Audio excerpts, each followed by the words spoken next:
Good evening, everyone. My name is Delores Baptiste, and I'm the presenter for today.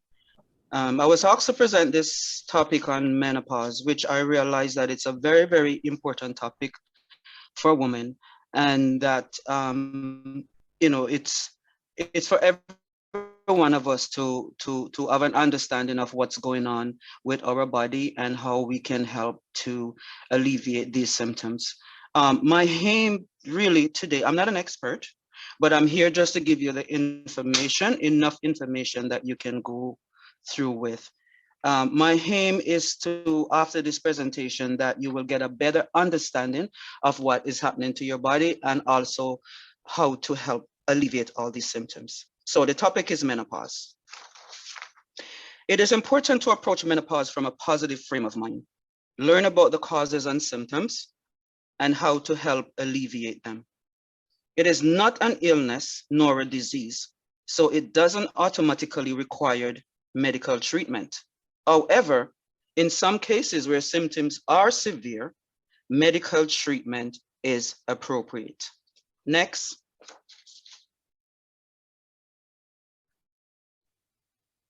The word menopause consists of two Greek words, menos, which means month, and pausis, which means stop. Menopause is the point of time when a woman's monthly cycle stops. Next. Menopause is the hormonal changes that occur in every woman as early as 40 years of or as late as 51. The ovaries become inactive, therefore producing less estrogen and testosterone. These hormone receptors are found in many of our organs. For example, the brain, the bladder, the breast, and the immune system, the uterus, and the skin, etc. Next. So there's three types of menopause that I'm going to discuss today.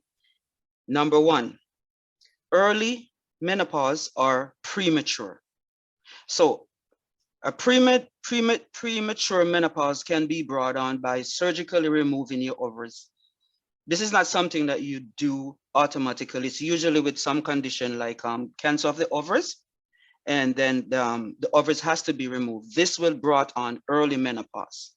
Also, if you have a hysterectomy, whether it's complete or it's partial. Complete is having the uterus removed and also the ovaries. Partial is just the uterus. But in these two cases, it still can bring about early or premature menopause. Also, premature menopause is it's a side effect from the medical treatment of chemotherapy and radiation. Women who has the autoimmune condition like rheumatoid arthritis, hypothyroid, lupus, and chromosomal abnormalities. Also, early menopause can be brought on by bacterial and viral infection, and also smoking and alcohol abuse. Early menopause can start before the age of 30. So what this simply means, if you develop this condition at the age of 20, you can go into early menopause. Next. The second one is postmenopause. So postmenopause is when a woman ceases from having her monthly cycle for 1 year. The hormone levels remain low and she is unable to become pregnant. So she produces very little estrogen. Ovulation is not occurring and her periods stop. That's postmenopause. The perimenopausal now is describe the years leading up to that woman's last menstrual cycle. So the perimenopause is describing the year leading up to the post-menopause, where production of the female hormones become irregular. It fluctuates, so it goes up and down. So when when your body is deprived from these hormones, physical and psychological changes occurs. Symptoms or changes differ from person to person. It can be brief or it can last to 5 years or more. So in the perimenopause, very little estrogen. Estrogen is decreased and our ovaries running out of egg. Our ovulation becomes very irregular and also our period become irregular. Next. So the psychological symptoms that can develop from menopause is mood swings, depression, memory problems, irritability, anxiety, and fatigue. So I am going to explain each one of these. Next. So mood swings. Estrogen plays an important part in the mood regulating chemical in the brain called serotonin. Unfortunately, the estrogen level does not decrease slow and steady. As estrogen fluctuates up and down, so does the serotonin, which is responsible for our mood. It causes an emotional roller coaster. It makes you irritable. You have no tolerance. You snap at everything. 1 minute you feel like biting somebody's heads off. The next minute you feel sad and you're crying. And at times, sometimes you don't even know why you're crying. I describe it like when you have a balloon and you fill that balloon with air to the max and it bursts, it snaps. That same balloon, if you fill it up with air and then you let the air out like about 3/4 way and you feel it and it becomes saggy. So that's just how I personally describe it. So 1 minute you're on a high, the next minute you're on a low. Next, depression. Depression is one of them. How would you know that you are depressed?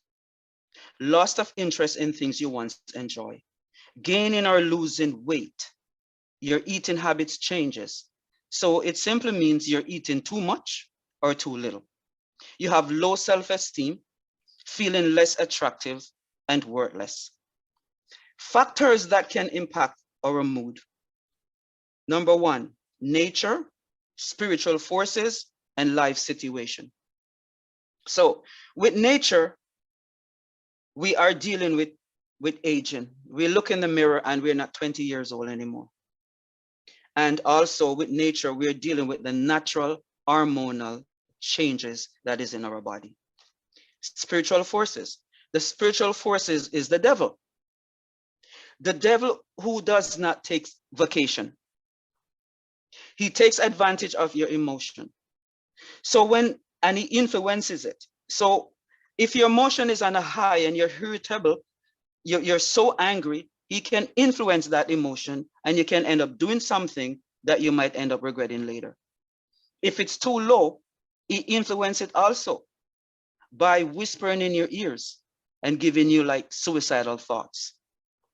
The next one that we have to deal with is life situation that can cause depression on us. Life situation.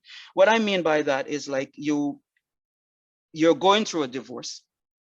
You have financial difficulties, or you're married, but you're miserable because you're in an emotional abusive relationship. Some people get depressed when they're tired, when they're retired, or a loss of job. Also, if you're taking care of a sick husband or a sick parent, those life situations can lead you further into depression. So dealing with all these things at the same time, some women end up with what they call a mental breakdown. So if you're in that situation and you're not able to cope, then at this point, you do need to see a doctor. Next, memory. Go to memory again. Next slide. So memory, it affects your memory also. What I'm talking about, if you have a memory issue that you cannot even remember where you live or your name, then that's on a different level. But this level, this memory that I'm talking about, they call it the normal memory issues with age and also with menopause. So number one is like trying to recall a name and you have it on the tip of your tongue and you just can't remember it. The next one is forgetting where you put your keys. As women, we are looking for our keys. Sometimes the keys is sitting right on the table in front of us and we can't see it. We look over it. The other one, looking for your glasses. For those who wear glasses all the time, Sometimes they're looking for their glasses and they're wearing it. The other one, which I suffer from too, and a lot of women have this, is going to get something and then you can't remember what you went for. You have another one that you also find it difficult to multitask. As women, we can multitask, do 5 things at the same time. When we're in this time, we find it very difficult. For me, I can't even multitask with doing 2 things. I'm cooking and I'm doing laundry. And once I go downstairs to check on the laundry, I totally forget that I'm cooking. And what reminded me that I was cooking was the fire alarm, the smoke detector, it comes on. And of course, by the time I reach upstairs, my delicious meal turned to charcoal. Another one is if you have children, you'll find sometimes you're calling the kids different names. Like sometimes my son, I would be calling him Rochelle instead of Gary. And I'm like, oh my God, no. So those type of memory we're talking about. At work, when I used to work, we used to call it the, we don't want to say early Alzheimer's, so we call it the sometimers. So that's what we call it at work. Next, anxiety. Next slide.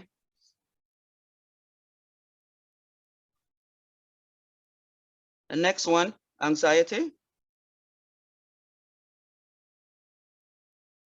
Okay, so anxiety is another one. You worry about everything and you can become fearful at times. And also some women develop panic attacks. You know, they have heavy sweating, heart palpitation, nausea, and dizziness. That's from anxiety. And women who suffer with this condition, this mental health issue already, it gets only worse with menopause. Menopause enhances this particular condition. So at this point, you might need some medical attention. And don't forget also that our emotion is influenced by the way we think. So we have to have a positive mindset. Next slide. Fatigue. The next one. So fatigue, you constantly feeling tired and drained, no energy or motivation, which at times lead to trouble concentrating. You get extremely tired also after eating a meal. And as West Indian, we call it the N-itis, right? So it is politically incorrect to use that word. So we name it the Caribbean fatigue. Next slide. So tips to manage some of our psychological symptoms. You have to have rest, enough rest. God made our body, it was designed that when we sleep, the body repairs itself, the body heals. So we have to get rest. You gotta be active. Physical activity is very important. Prayer, God is able. Meditation, fellowship with people who cares, fellowship with people who you can trust, self-care. Take time out for yourself to unwind and to breathe. Enjoy the outdoors, whether or not is winter or summer. It's God's creation. You go out and you enjoy God's creation. Diet is a big one. It's very important. Talk to a doctor or a support group or a good friend. If changes are severe and is interfering with your everyday life, you're unable to cope, don't suffer in silence.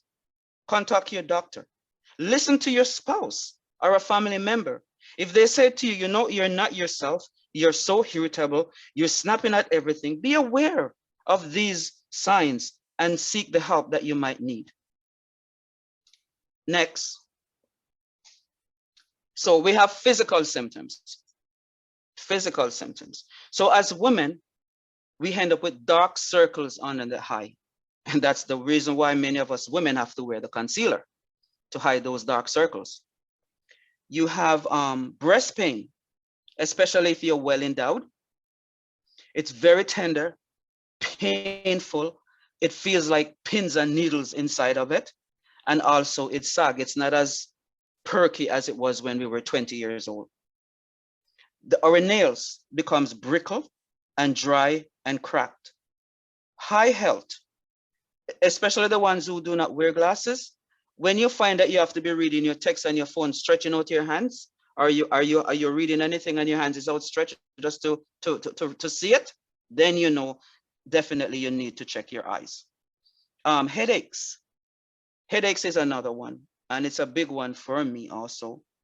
I suffer with migraine as a young woman, and during menopause, it enhanced it to the point that even my own hair on my head activate this migraine, double it. So people who suffer with migraine, they know what I'm talking about. So you can imagine it's a horrible thing. And then you have to deal with menopause that enhance it. It's even worse. The next one is facial hair. A lot of women develop facial hair, little hair on it, the neck or the chin, or you have a little bit of mustache. You can develop high blood pressure, also heart palpitation, your heart flutter, or it skip a beat. Sometimes you're sitting down and your heart going, and you're like, oh my God, I'm having a heart attack. Your heart is fluttering. A big one is hair loss, alopecia. A lot of women suffer from this, or the hair thins out, or you have bald spot, like it starts from in the middle and sometime around to the back. A big one is urinary issues, which can be very, very embarrassing. You can't hold your urine for too long. So you have urgency, wherein you gotta go. Once you feel that urge to go, the first urge, and you miss that first urge, the second urge, you gotta run to the bathroom as fast as you can, as in the picture. You cross your leg and you say a prayer, Lord, help me to get my pants down on time, because it can be embarrassing again. You can wet yourself. Frequency, that meaning you go very, very often. And especially if you're on some high blood pressure medication, it's even worse. We have urine incontinence, meaning that you can leak urine when you sneeze or you cough or if you laugh. So most times we as women, we should be wearing panty liners. And also you can do the Kegel exercises to strengthen that muscles, which we call weak bladder. You can strengthen it by doing the Kegel exercises. We have skeletal issues. Skeletal issues is the bones, right? You find you have knee pain, all your joints is aching, especially and your lower back. And in the knees, you're going up the stairs and your knees giving out on you. Or you're going down, the knees giving out on you. The next one is irregular menstrual cycle. So during this time, you'll find that your menstrual cycle is irregular. You'll have some spotting in between. You'll have maybe sometimes you have heavy periods, and sometimes you don't see the period for 1 month or 2 months, and the next month it comes again. Next, so more physical symptoms. You have problem with your skin, age spot, fine line, wrinkles, elasticity, meaning your skin is very loose. You've got vaginal dryness and burning, which leads to painful intercourse. So there are gels out there, a lubricant that you can use to help you in that situation. You have women that have decreased sex drive or decreased libido. And you have a few percentage of women who have increased sex drive. You have, you can develop belly fat. So we gain weight gain, and it's usually in the belly. What happens is that the estrogen that we have, the little that we have that is floating around all the time, it turns into fat cell, and where the fat cell goes, straight in your belly. So you find women, menopausal women, they have that little pouch. That's what's happening there. sleep apnea, which is a serious medical condition, which I myself has. What it is you stop breathing while you're sleeping. So just like in the picture there with the guy with the machine, it's called a CPAP machine. So I have to sleep with one of that. And what it is, it's a machine that gives you oxygen continually throughout the night. So when you're sleeping and you stop breathing, you have the oxygen, so your brain is not deprived from oxygen. Because if once that happens, you can have a heart attack or a stroke in your sleep. The next condition is the loss of muscle tone. You'll find that your muscles is not as strong anymore. Another one that a lot of women suffer from, and me myself, is insomnia. Insomnia, you're unable to have a good night rest. For me, I'll fall asleep, no problem. But by the time it reaches 2 o'clock, I'm up and I can't sleep again. You have some women that is up all night, and by the time it reaches 4 o'clock in the morning, that's when they fall asleep. Next. So the big one that a lot of women complain about, and a lot of women experience this, is the hot flashes. Hot flashes. So what is hot flashes? Hot flashes are sudden bursts of heat that comes from your upper body and proceed around your entire body, and you break out into sweats. And some women like myself, after the hot flash, then you get a cold flash. So you have hot flash and cold flash. You start to shiver. After that hot flash is over, then you get the cold flash. The hot flash, it feels like when you're baking a cake and you open that oven, and that first gush of heat that gets you, and then you have to stay in that heat for 3 to 5 minutes. That is hot flash. And at times, sometimes you feel so dizzy and you feel as if you're gonna pass out. The cold flash is what's happening there, because our hormone fluctuates so fast, like up and down so quickly. When our body overheats, when we're getting the hot flash, the brain is sending the brain is sending message to release the chemical to cool our body down. But by the time that chemical go up to cool our body down, the estrogen reaches down too fast, so they miss each other on the way. So what happened? You get that cold flash, and then after a while, when it's slowly coming back down again, then your body come back to normal. We have what we call night sweats. So what night sweat is simply hot flashes, right? What's going on in your body is that when you're up during the day and you get that hot flash, you can cool yourself down by drinking water and by using a fan, and you cool your body down. But when you're sleeping at night, you're unaware that you're getting the hot flash. So what you do, you wake up and your nightgown is soaked or your bedding is soaked. So it's simply night sweats is simply hot flash, sleeping unaware. You're unaware of it. Tips of how to deal with hot flashes. So you got to eat healthy food like fruits and vegetables. Avoid caffeine, alcohol, and chocolate. Those things triggers hot flashes. You can take a vitamin supplement. Vitamin E is very good for that. Decrease your stress level, because stress activates hot flashes also. Take frequent showers. You got to shower more often now, because what you're doing, you're cooling your body down. And when you sleep at night, leave the room at a really nice cool temperature, not cold, but cool.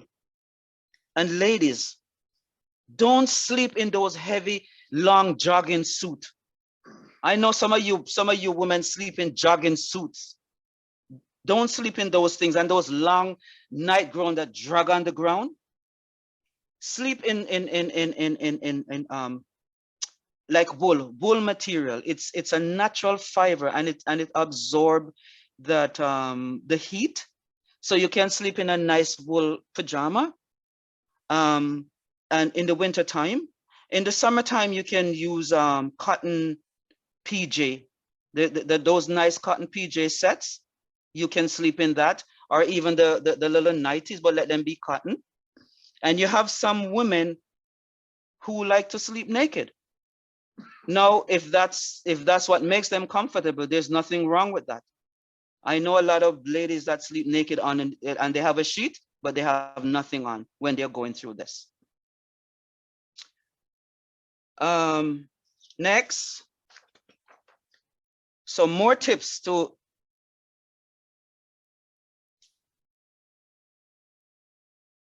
manage the hot flash. You drink a lot of water. You have to drink a lot of water. So what water does, it hydrates you. When you have these hot flashes, you get dehydrated, right? So you drink a lot of water to hydrate yourself. And once you're properly hydrated, you don't get the hot flashes as often.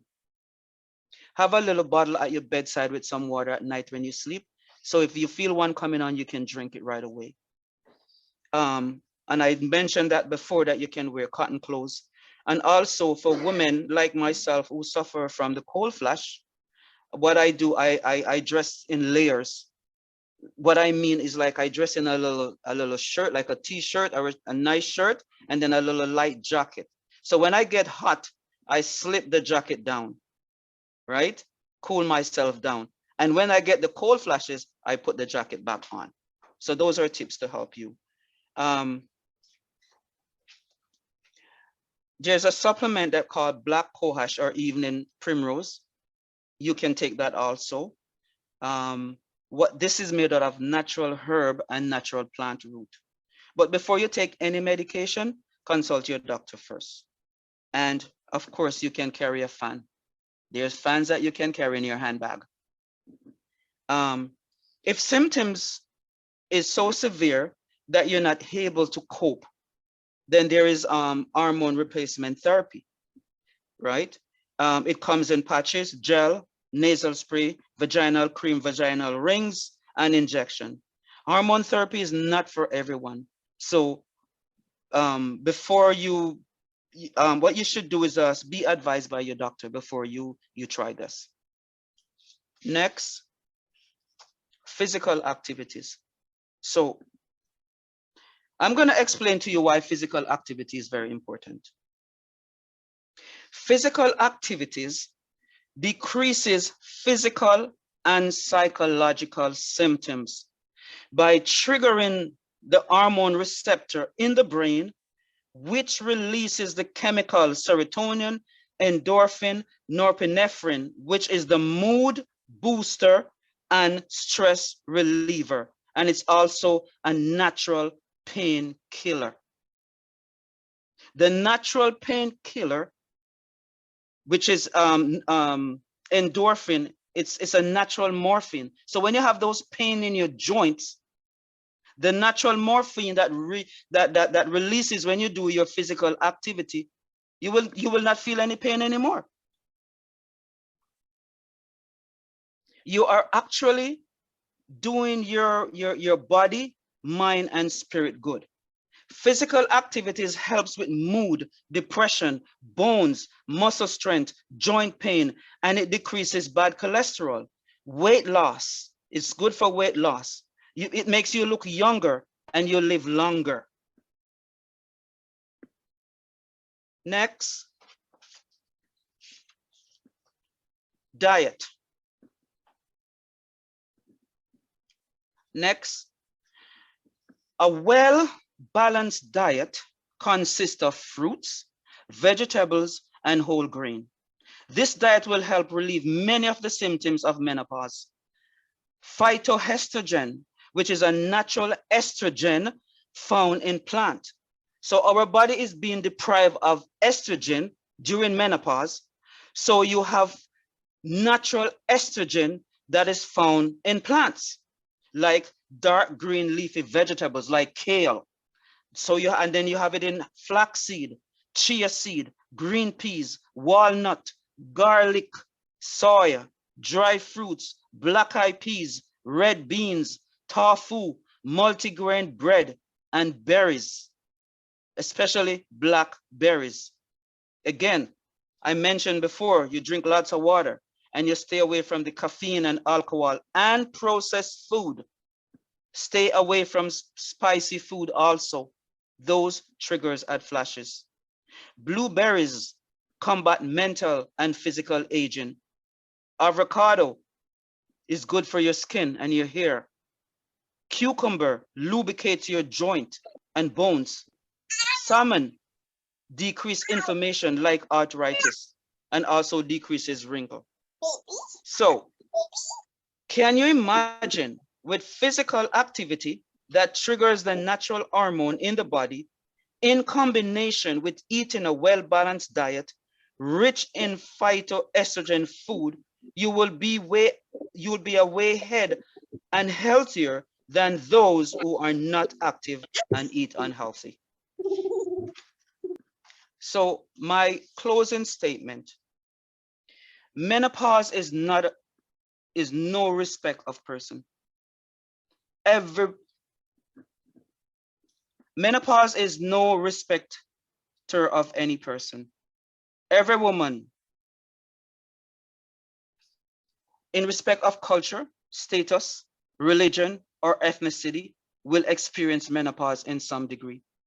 God's designed our body in a way to give us a break from childbearing. Can you imagine a 65-year-old, 70, 80, who is still fertile and having babies?